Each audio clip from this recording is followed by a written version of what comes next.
Guys, I'm Steve. Welcome back to the channel. Welcome back to another video. If it's your first time stopping by the channel, hit that subscribe button. Trust me, you won't regret it.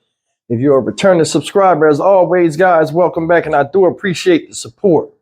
You know, guys, somebody left me a comment a while ago and they said that, hey, Steve, you know, you sit up here and you tell citizens to arm themselves and stuff. It doesn't seem like you're trying to have people stop violence. And like they said, oh, it seemed like you're enabling the loss of life and stuff like that. Okay. If that's the case, maybe this story right here changed your mind. Ladies and gentlemen, this man up here is Rodney Weather out of Indianapolis, Indiana. Shout out. He's a father of 3, and he almost lost his life after being shot multiple times by 3 armed assailants that he didn't know that got his keys in some way, shape, form, or fashion. I don't know how they got his keys, but tried to enter his house in the middle of the night.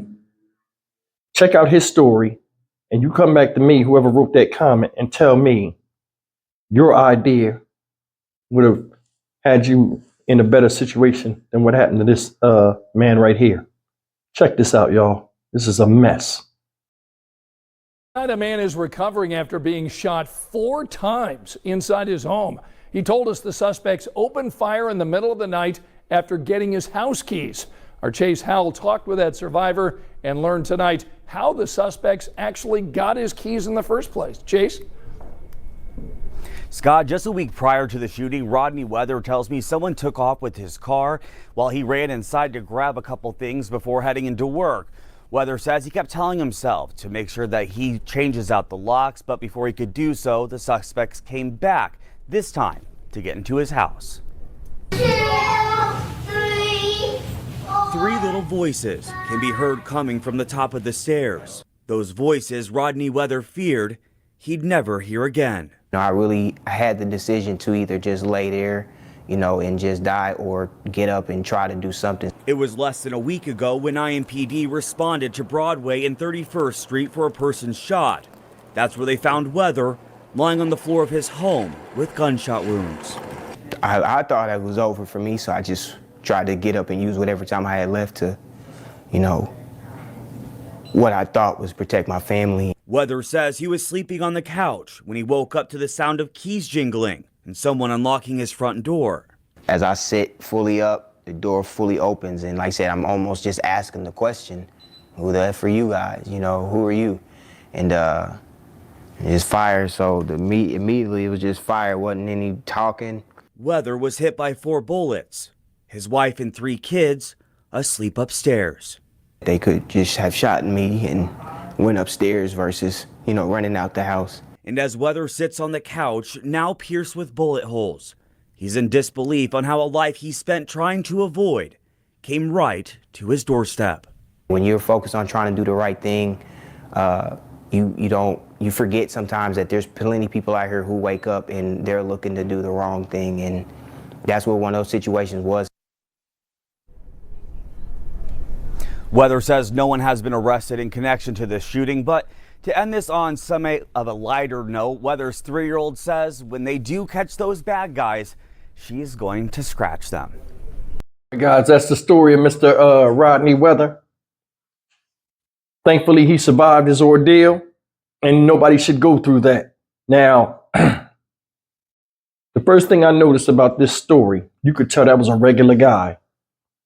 Regular working man, got a house, got 3 little ones, wife upstairs, doing the right thing in life. Did you see him when he was speaking? And he said, it's sad to him that people are really out here doing the right thing. And there are also people out here that are preying on other people and want to do the wrong thing. And that's that's the big thing of what I'm talking about. And why I tell people, hey, you need to arm yourself. Because when you have people out here that prey on people, there are people that have a thirst for hurting other people, whether they look like them or not. You see it all the time. Deranged people, mad at the world. Not even that. Sometimes just like the thrill of the kill. You got kids out here killing each other. Grown-ups out here killing each other. Guys killing women, women killing men, people killing babies. Same thing.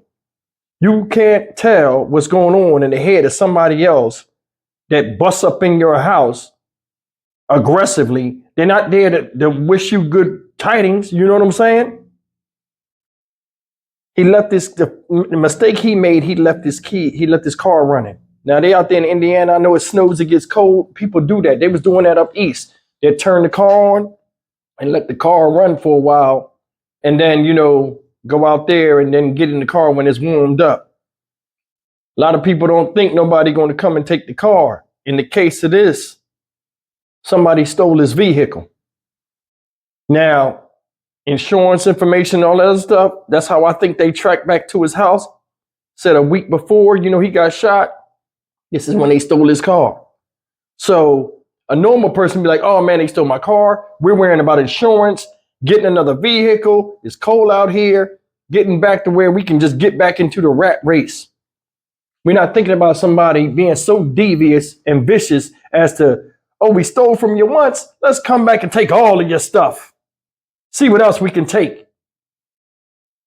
It is a bold person to come to your house, take your keys after he stole them, and try to come in your house.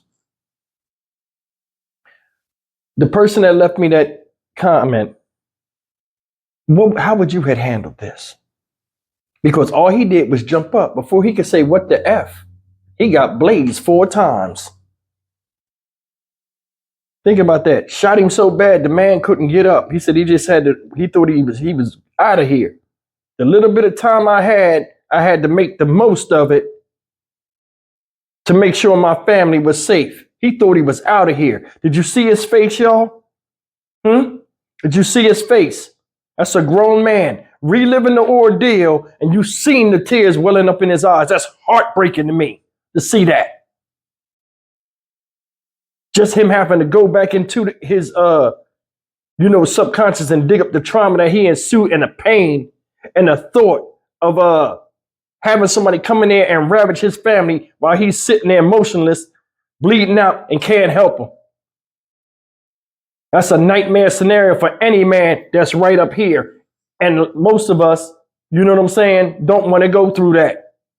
And we'll take measures not to go through that. I don't know if he had a weapon or not.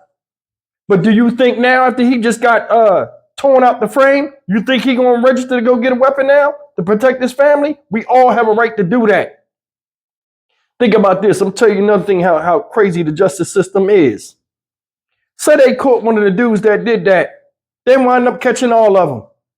And they said, oh, we didn't do it. And they went to trial. How are you going to cross-examine Mr. Rodney? How would you cross-examine him? Did you see the people's face? Did you know it was them? Did you this? Did you that? He's the victim, but you want to cross-examine him to get these people off. That's why, man, certain things, when they find people that do it and they have legitimate proof that it was them or evidence, get them out of here.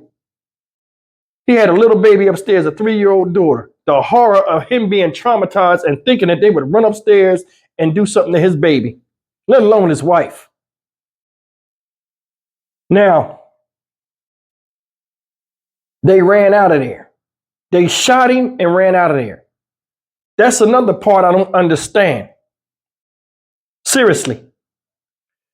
You bold enough to come in the man's house. Come in the house, you hear his voice, immediately. Don't run away. Let's shoot first and then run away. When you shouldn't have been there in the first place. Listen.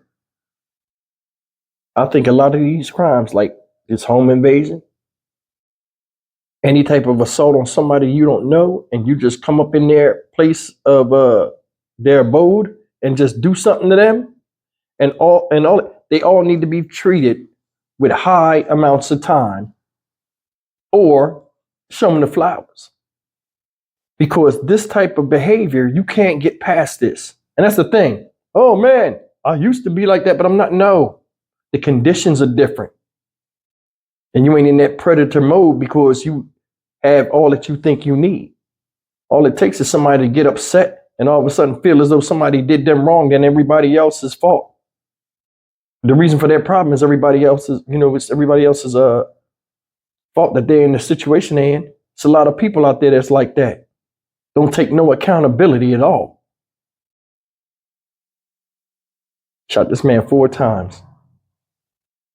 Man on TV crying. Little girl said, if I could get those guys, I'd scratch them. I hear you, baby. She don't know what's going on, but she knows she wants justice. But I hope these dudes get caught, which they probably won't because it was dark, came in there and didn't see anything. But I mean, come on, man. Come on. That's a nightmare scenario for any man to go through, where your family lives is in jeopardy and you can't save them. I'm Stock Market Steve for the Dynamic Reason channel. As always, like, comment, share, and subscribe. I hope Mr. Weathermaker speedy recovery. And man, arm yourself, man, for real. I mean, I'm not trying to have this happen to nobody. It damn sure ain't gonna happen to me. You know what I'm saying? I'd rather have somebody bust up in my crib, me blast the hell out of them, and then sit up there on the stand and be like, listen, he came into my house. I don't even know this man. They had his keys and came up in there. You could already tell if they was in court. How did he get the keys? Are you sure he didn't give him the keys? They know stupid semantics they play. And I'm just glad the man is alive, man. And I hope something's done about it. They changed these laws nationally. They changed national laws. See you in the next video. Take care.